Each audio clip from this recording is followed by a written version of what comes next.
मुस्कान ने अपने होंठ भींच लिए, नज़रें झुकाई और फिर बिल्कुल लापरवाही से बोली, मैं बहुत गम में हूँ। मेरा पति इस दुनिया से जा चुका है। मैं अभी अपनी शादी के लिए तैयार नहीं हूँ। सामने बैठे मेहमानों के चेहरों का रंग पल भर में बदलने लगा था। वे जल्दी सीधी होकर बैठ गए। उनमें से आई औरत ने बड़ी मुंह बनाती हुई अपना मुंह मोड़ लिया था। क्या मतलब? उनमें से एक औरत जो उस रिश्ते के लिए आई हुई थी, उसने बड़ी गुस्से वाली नज़रों से मुस्कान की माँ की तरफ देखा। मुस्कान की माँ के चेहरे पर हवाइयाँ उड़ने लगी थी। तुमने हमें यहाँ बेइज्जती करने के लिए बुलाया है? असल में आपने मुझसे झूठ बोला, उस औरत ने गुस्से से कहा। आपने कहा था कि सिर्फ आपकी लड़की की शादी हुई थी, अभी विदाई नहीं हुई थी।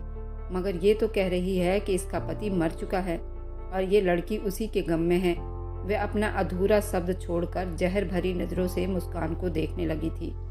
मुस्कान की बहन ने आश्चर्य से माँ की तरफ देखा था, जैसे उसे खुद विश्वास ना हो रहा हो कि ये सब क्या हो रहा है।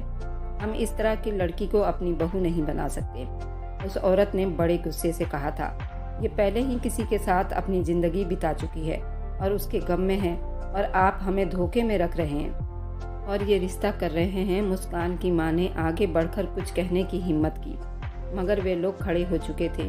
उनमें से एक आदमी ने गुस्से की निगाहों से उन्हें देखा। ये बहुत बड़ी बात है सुनहरी देवी, आपको हमें सच्चाई पहले ही बता देनी चाहिए थी। हम किसी ऐसी लड़की से रिश्ता जोड़ने चले थे जो पहले ही किसी और के साथ जिंदगी बिता चुकी है, उसके गम में अभी भी है। मुस्कान की माँ ने बेबसी से मुस्कान की तरफ देखा, जो बेअसर चेहरे के साथ खड़ी थी। हमें माफ़ कीजिए, मगर ये रिश्ता हमें स्वीकार नहीं। वे लोग तेजी से दरवाजे की तरफ बढ़े और कुछ पलों में ही नज़रों से गायब हो गए। ड्राइंग रूम में फिर से मुस्कान, उसकी माँ, बहन और खुद खड़ी हो गई। कमरे में मौत जैसी चुप्पी छा गई थी, जैसे अभी अभी कोई तूफान आया हो और सब कुछ तहस नहस करके चला गया हो। मुस्कान अपनी जगह बिल्कुल सुन खड़ी थी, जबकि सुनहरी देवी का चेहरा गुस्से से लाल पड़ चुका था। वह तेजी से आगे बढ़ी और एक सन्नाटेदार थप्पड़ अपनी बेटी के गाल पर जड़ दिया था। हिम्मत कैसे हुई तुम्हारी ऐसी बकवास करने की? उनके शब्द बहुत गुस्से में निकल रहे थे। क्यों खुद को बदनाम करना चाहती हो? क्यों अपने किरदार पर खुद ही कीचड़ उछाल रही हो?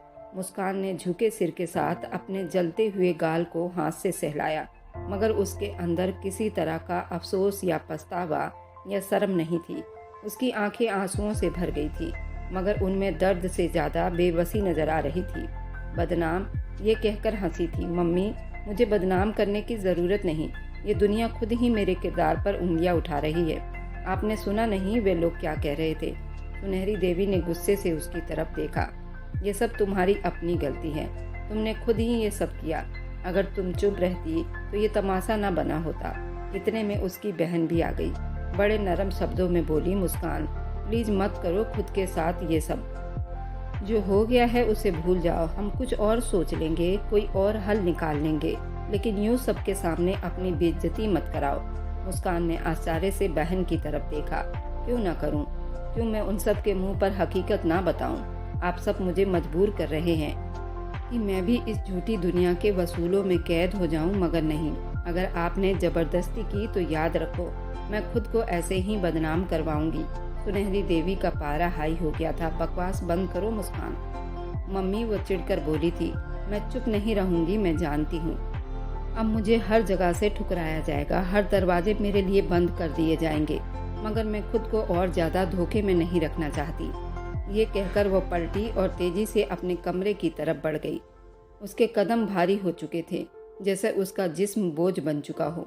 वह दरवाजे को धड़ाम से बंद करके अंदर गिर गई। कमरे के दरवाजे से टेक लगाकर नीचे बैठ गई और फूट फूट कर रोने लगी। बाहर उसकी माँ और बहन एक दूसरे को देखती रह गई, मगर कोई कुछ बोलने के काबिल नहीं रहा। सुनहरी देवी को अपना सब कुछ खत्म होता हुआ महसूस हो रहा था। उनकी लाडली बेटी जो हर वक्त खिलखिलाती रहती थी, उसके ठहाके उनके कमरे में गूंजते रहते थे। अब तो उसकी आवाज़ सुनने को भी तरस जाती थी। जब वो बोल रही थी तो इतना जहर उगल रही थी जिसकी कोई हद नहीं थी। दरवाजे की घंटी बजने की आवाज़ ने पूरे घर की चुप्पी को तोड़ दिया था।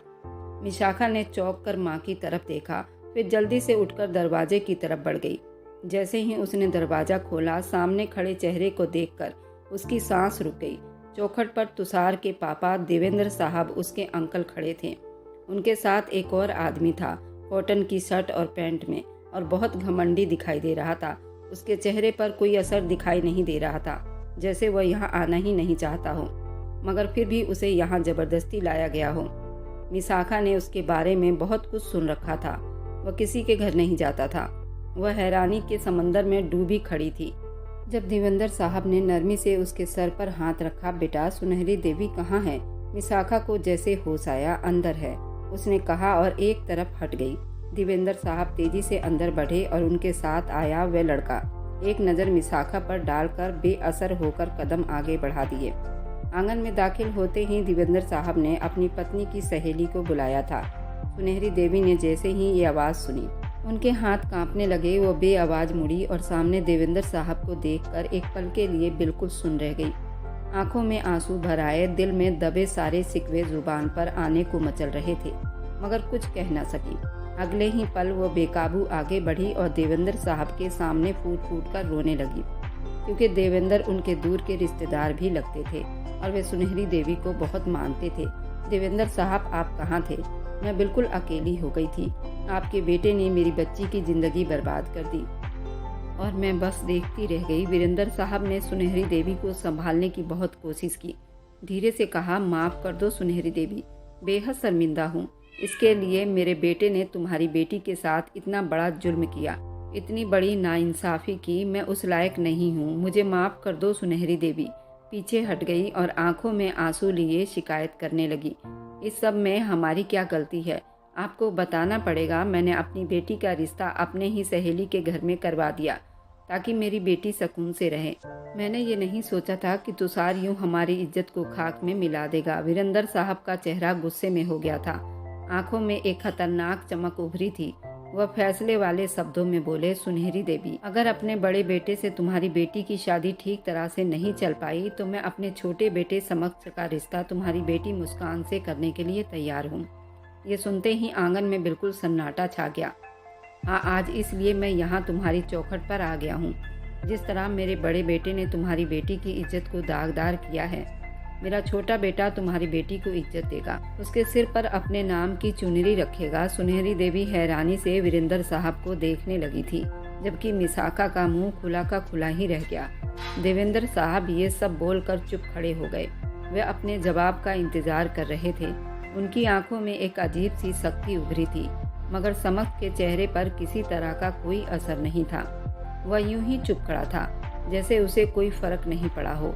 देवेंद्र साहब ने समक्ष की तरफ देखा, वो शब्दों में बोले, मेरा बड़ा बेटा अपनी माँ का लाडला है, वो जो चाहे कर सकता है, मगर मेरा ये बेटा समक्ष कभी भी मेरी बात नहीं टालेगा।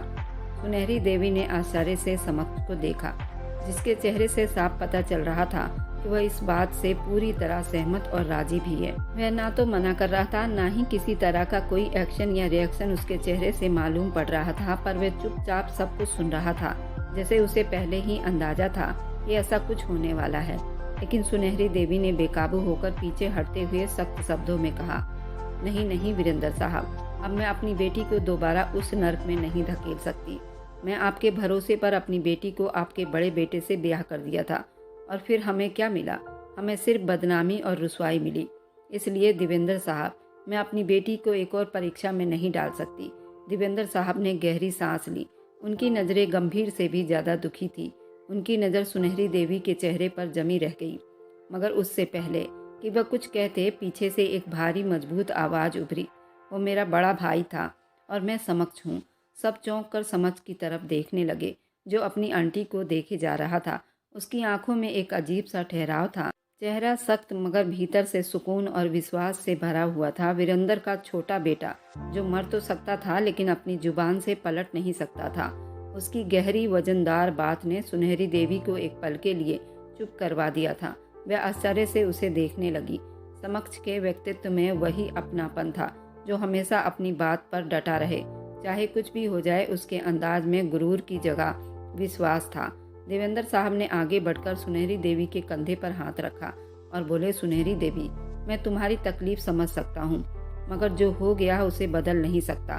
हाँ, आगे का रास्ता ठीक बना सकते हैं। तुम्हारी बेटी को हमेशा मान सम्मान और इज्जत में कोई कमी नहीं होने देगा, उसे सहारा देगा। ये रिश्ता तुम्हारी बेटी की इज्जत और दुख दर्द को फिलहाल जोड़ देगा। सुनहरी देवी की आंखें नम हो गई, मगर वह अभी भी झिझक रही थी। मुझे कोई समस्या नहीं देवेंद्र साहब, मुस्कान मानेगी नहीं। वह तो शादी के नाम से ही नफरत करती है, वह कभी राजी नहीं होगी। समक्ष ने एक पल के लिए आंखें मोड़ ली, जैसे कुछ सोच रहा हो। फिर गहरी गंभीरता से बोला, ये फैसला उसके भविष्य का है। वह नाराज होगी, गुस्सा करेगी, मगर वो मेरी जिम्मेदारी होगी। मैं उसे मना लूंगा। देवेंद्र साहब ने मजबूत शब्दों में कहा, ये बात मैं खुद मुस्कान से करूंगा। वो मेरी बहू है, उसे मैं खुद राजी कर लूंगा। सुनहरी देवी बेबस होकर वीरेंद्र साहब को देखने लगी, जैसे जानती हूँ कि अब ये बात तय हो चुकी है।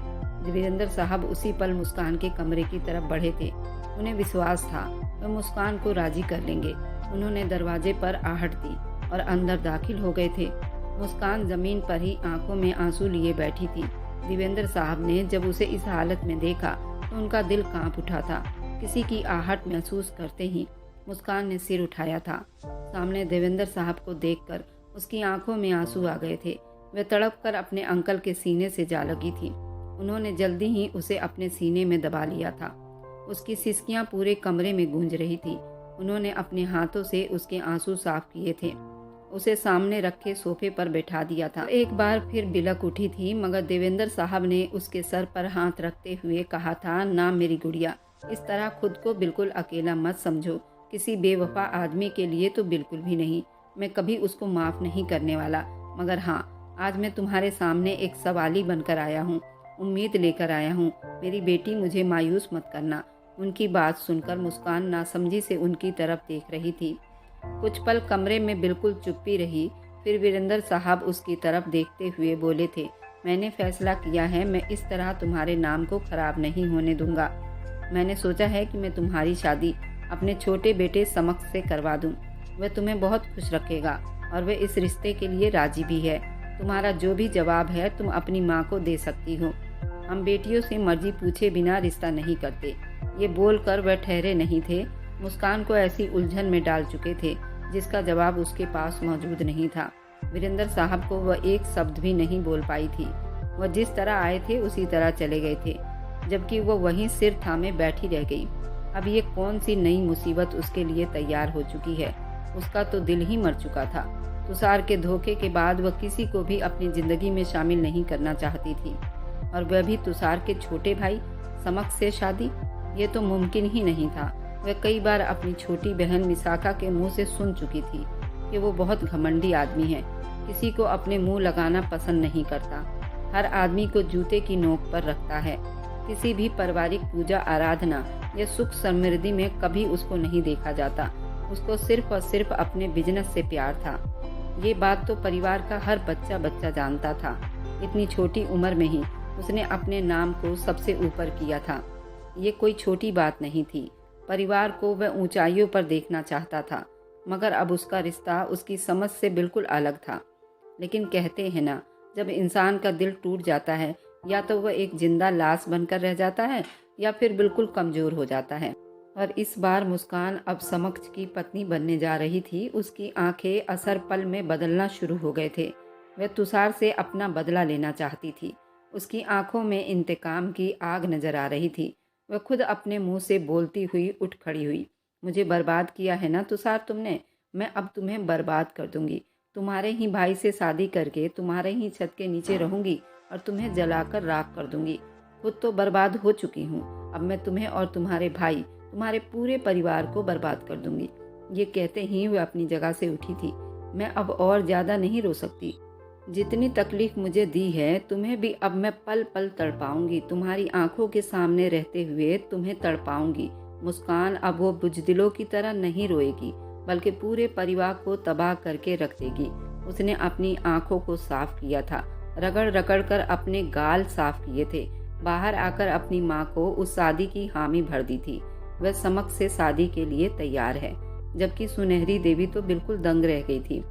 उनको तो विश्वास ही नहीं हो रहा था कि उनकी बेटी शादी के लिए तैयार हो चुकी है, वह भी इतनी आसानी से। उसने पल में फैसला किया था। और कहते हैं ना, इंसान जब खुद को बर्बाद करने पर आता है तो ये नहीं देखता कि इसमें उसका कितना फ़ायदा है, बल्कि ये देखता है कि मेरी वजह से मेरा दुश्मन कितना बर्बाद होगा। शायद यही उसकी सबसे बड़ी बेवकूफ़ी साबित होने वाली थी। वक्त धीरे धीरे बीत रहा था और आज बारात भी आ पहुंची थी। सारी तैयारी बहुत सादगी से की गई थी, ये भी मुस्कान का ही कहना था, वरना वीरेंद्र तो ये शादी बहुत धूमधाम से करने वाले थे। आंगन में एक गहरी चुप्पी थी। सुनहरी देवी वीरेंद्र साहब के साथ खड़ी थी। उनकी आंखों में एक माँ की बेकरारी थी, मगर जुबान पर सुकून फैला हुआ था। उनके पति भी बराबर में खड़े थे, मगर वह भी जैसे हालात के आगे हार चुके थे। सोफे पर सिल्क की शेरवानी में समक्ष बैठा था। उसके बराबर में मुस्कान अपने दुल्हन के जोड़े में बैठी थी। उसकी आंखों में कोई चमक नहीं थी, सिर्फ चुप्पी और अंदर जलती हुई इंतकाम की आग थी। पंडित जी ने अपने मंत्र शुरू किए थे और कुछ रस्में शुरू हो गई थी।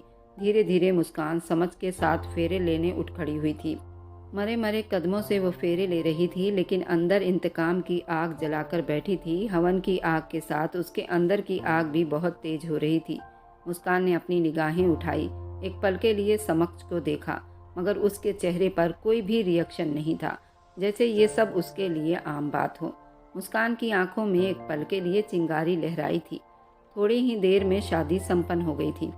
सबके पैर छूते, सबका आशीर्वाद लेते। मुस्कान के चेहरे पर कोई असर नहीं था। वह चुप बैठी रही, जैसे ये सब उसके लिए बस एक और कयामत थी। विदाई का वक्त आया तो सुनहरी देवी की आंखें भर आई। उन्होंने देवेंद्र साहब के हाथ जोड़े थे और उनसे विनती की थी, देवेंद्र साहब, अब कोई धोखा नहीं होना चाहिए, अब कोई परीक्षा नहीं होनी चाहिए। मैं अपनी बेटी आपको सौंप रही हूँ, उसका ख्याल रखना। वीरेंद्र साहब ने सुनहरी देवी के कंधे पर हाथ रखा। तुम्हें मुझ पर भरोसा करना चाहिए। मुस्कान मेरी बहू है, उसके मान सम्मान की रक्षा करना मेरा कर्तव्य है। समक्ष ने अपनी आंटी की तरफ देखा। उसकी आंखों में विश्वास था। आंटी, फिक्र ना करो, मैं वादा करता हूँ मुस्कान मेरी जिम्मेदारी है और मैं अपनी जिम्मेदारी पूरे दिल से निभाऊंगा, कभी पीछे नहीं हटूंगा। सुनहरी देवी ने मुस्कान के चेहरे को देखा, मगर वो पत्थर की तरह ऐसे ही बैठी रही। उसकी आंखों में कोई नरमी नहीं थी, कोई विनती नहीं थी, बस एक जलती हुई आग जैसी चुप्पी थी, जिसके नीचे चिंगारियां सुलग रही थी। समक्ष ने कदम आगे बढ़ाया और अपनी गाड़ी की तरफ चल पड़ा। मुस्कान भी जैसे किसी सपने में हो, चुपचाप गाड़ी में बैठ गई। गाड़ी का दरवाजा बंद होते ही गाड़ी उनके घर की तरफ चल पड़ी थी। एक लंबा सा रास्ता, गाड़ी एक झटके से उस घर के सामने रुकी थी। समक्ष सबसे पहले बाहर आया था। उसने अपनी चौड़ी हथेली अपनी पत्नी के सामने फैलाई तो एक नज़र मुस्कान ने उसके खूबसूरत चेहरे पर डाली और फिर उसके हाथ को नज़रअंदाज करके अकेले ही घर के अंदर चली गई। समक्ष ने हैरानी से उसकी पीठ को देखा था, मगर फिर सिर झटक कर अपने पिता के साथ अंदर की तरफ बढ़ गया। घर के हॉल में गहरी चुप्पी छाई थी। जैसे ही समक्ष और मुस्कान अंदर दाखिल हुए, उनकी नज़रें सामने बैठी राजपति पर जा टिकी थी, जो अपनी साड़ी के पल्लू से बार बार अपनी आंखों को पोंछ रही थी। मेरा समक्ष तुषार चला गया, राजपति ने कांपती हुई आवाज़ में कहा। मेरा बेटा इस घर को छोड़कर अब दिल्ली चला गया है। उनकी आवाज़ में बेचैनी थी, बेबसी थी, चेहरे पर दुख की लकीरें गहरी हो चुकी थी। मुस्कान को ऐसा लगा जैसे किसी ने उसके पैरों तले से ज़मीन खींच ली हो। उसने तो ये शादी सिर्फ तुषार को जलाने के लिए की थी, मगर वह तो चला गया था। उसके सारे सपने, सारी उम्मीदें पल भर में चकनाचूर हो गई थी। समक्ष भी ये सुनकर चुप रहा।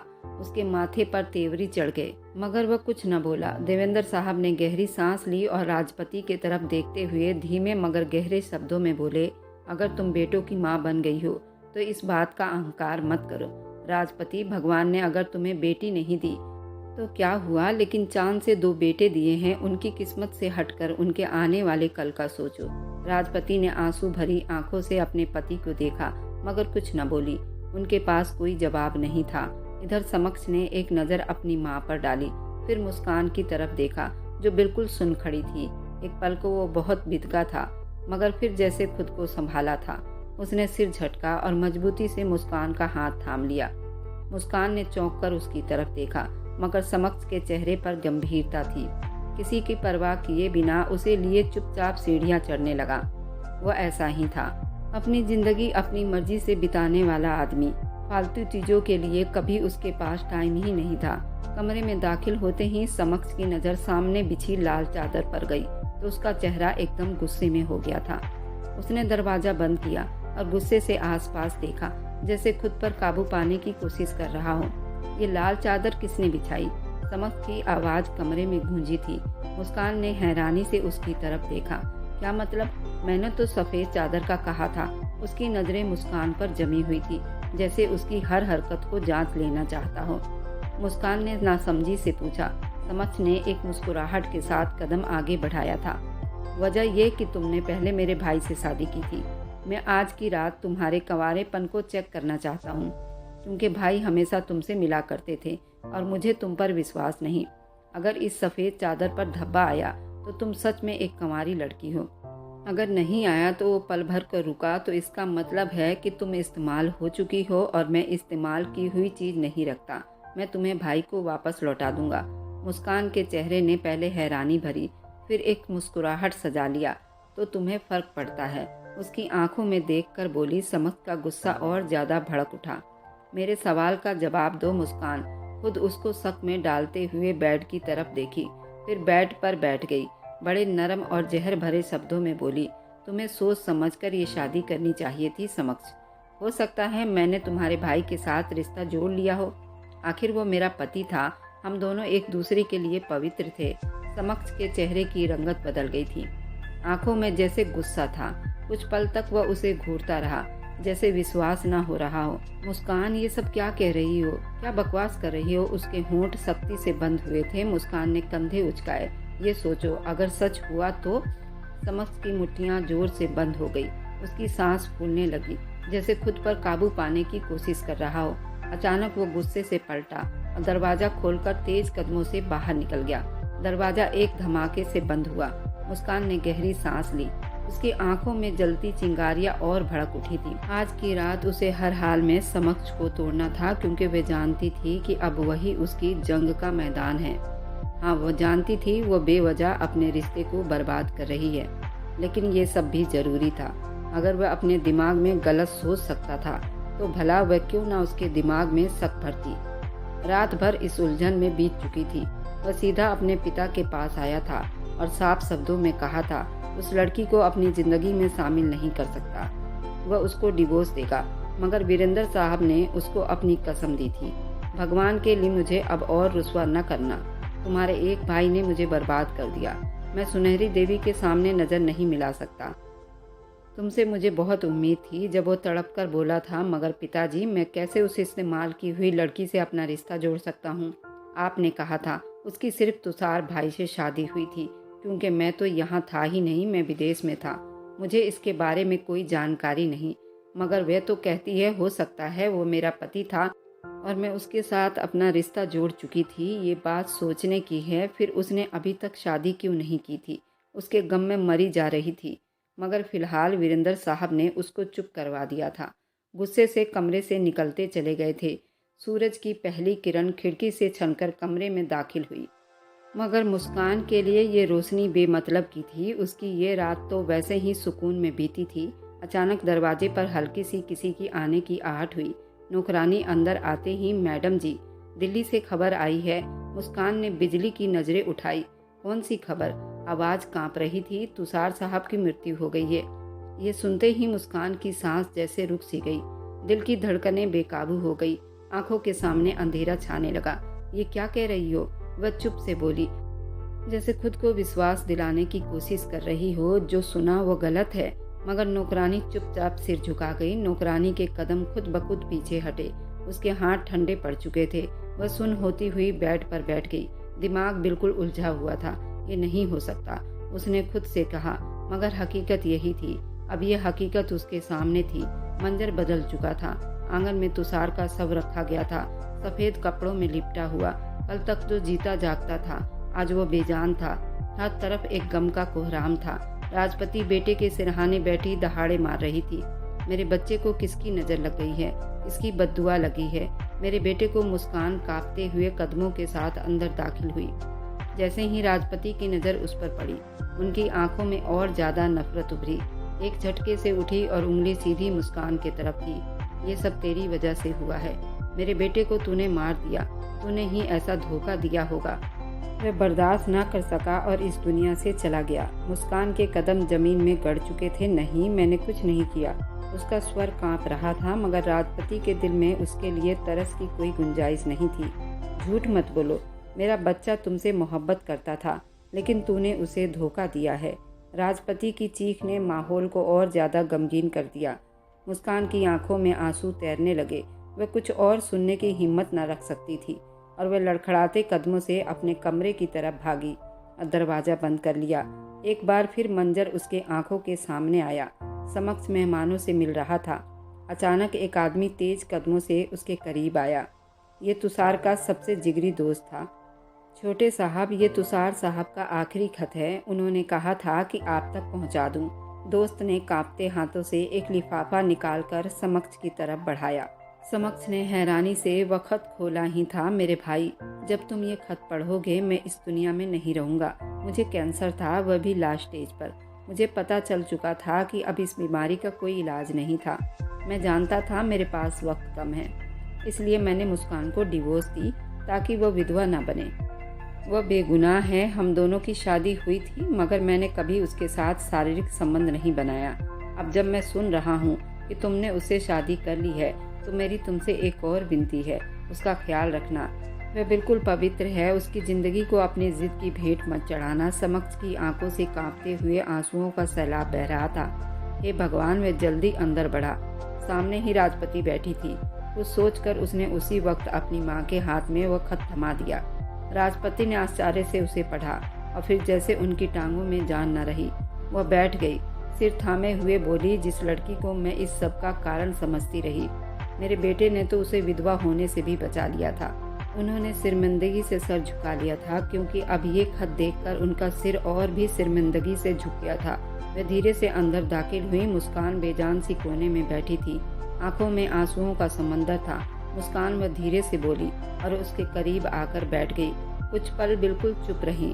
फिर पहली बार उन्होंने किसी के आगे हाथ जोड़े थे। बेहद दुखी शब्दों में बोली थी, मैं तुमसे माफ़ी मांगती हूँ। मैंने उस दिन जो कुछ कहा उसके लिए माफ़ी चाहती हूँ। होनी को कौन टाल सकता है। भगवान उसकी आत्मा को शांति दे। तुषार भी यही चाहता था कि तुम सुकून से रहो, तो मैं चाहती हूँ उसकी आत्मा की शांति के लिए तुम समक्ष के साथ अपना रिश्ता ठीक कर लो। वह रोती हुई कमरे से निकल चुकी थी। अब समक्ष वापस उस कमरे में दाखिल हुआ था। उसकी आंखों में आंसू थे, हाथ जुड़े हुए थे। मुस्कान, कल रात जो हुआ वो सब गलत था। मैंने तुम पर शक करके खुद को नीचा दिखाया है। तुम बिल्कुल पवित्र हो। Sorry, please. मुस्कान ने कोई जवाब न दिया। बस वह तुषार की जुदाई के गम में रोती रही। खुद को समक्ष के सीने से लगाकर बोली, तुषार चला गया, वह हम सब से दूर चला गया। समक्ष ने नरमी से उसके बालों में हाथ फेरा। हाँ, मगर वो चाहता था कि तुम खुश रहो, और मैं वादा करता हूँ मैं तुम्हें हमेशा खुश रखूँगा। जिंदगी की हकीकत यही है। हर दुख के बाद सुख आता है और हर झूठ के बाद सच्चाई खुल जाती है। मोहब्बत वही होती है जो भरोसे की बुनियाद पर खड़ी होती है, ना कि शक की दीवार पर। समक्ष ने मुस्कान के दुख को अपना लिया। यही जिंदगी का सबसे बड़ा सबक था। कभी भी सच्चाई को जाने बिना किसी पर फैसला मत थोपो, क्योंकि कभी आंखों से देखी हुई चीज भी हकीकत नहीं होती जो नजर आती है। समक्ष ने अपनी पूरी जान लगा दी थी। मुस्कान को उस दुख से बाहर निकाल लिया था, उसे जिंदगी की तरफ ले आया था। उसने कभी किसी से मोहब्बत नहीं की थी। हाँ, लेकिन पहली बार उसे मुस्कान के जिस्म से मोहब्बत हुई थी। वह उसके भाई की अमानत थी। उसका भाई उसे विधवा भी कहलाना नहीं चाहता था। यही वजह थी कि उसे डिवोर्स देकर चला गया था, ताकि उस पर कोई धब्बा न लगे, उसे कोई मनहूस ना बोले। और जब मुस्कान ने भी वक्त के साथ साथ अपने आप को ठीक किया, वह भी बहुत टूट कर बिखर गई थी। लेकिन उसके पति समक्ष ने उसे समेट लिया था। बेशक जिंदगी में बहुत मुश्किल आते हैं, लेकिन अगर इंसान सच्चे कदम पर रहे तो भगवान उसके लिए खुद खड़े हो जाते हैं और उस इंसान को हर मुसीबत से बचा लेते हैं। हर दुख के बाद सुख जरूर आता है, हर सुख के बाद दुख जरूर आता है। यही जिंदगी का नियम है। और मेरी वीडियो आप लोग जहाँ कहीं से भी देखते हैं, कमेंट में अपने शहर और राज्य का नाम जरूर बताएं। मुझे आप लोगों के कमेंट पढ़ने में बहुत आनंद आता है और उन सभी का मैं बहुत बहुत धन्यवाद करना चाहती हूँ। जो लोग मेरी वीडियो को देखते हैं, लाइक करते हैं और शेयर करते हैं। अगर आपको आज की कहानी पसंद आई है तो वीडियो को ज़रूर लाइक कीजिएगा और अपने दोस्तों के साथ शेयर भी कीजिएगा। और हाँ, अगर आपने अभी तक हमारे चैनल को सब्सक्राइब नहीं किया है तो ज़रूर सब्सक्राइब कर लें मिलते हैं हम अपनी कल की एक और नई दिलचस्प कहानी के साथ। मुझ पर सदा अपना प्यार और स्नेह बनाए रखें। सभी को मेरा प्यार भरा नमस्कार। दोस्तों, खुश रहें, स्वस्थ रहें, मस्त रहें।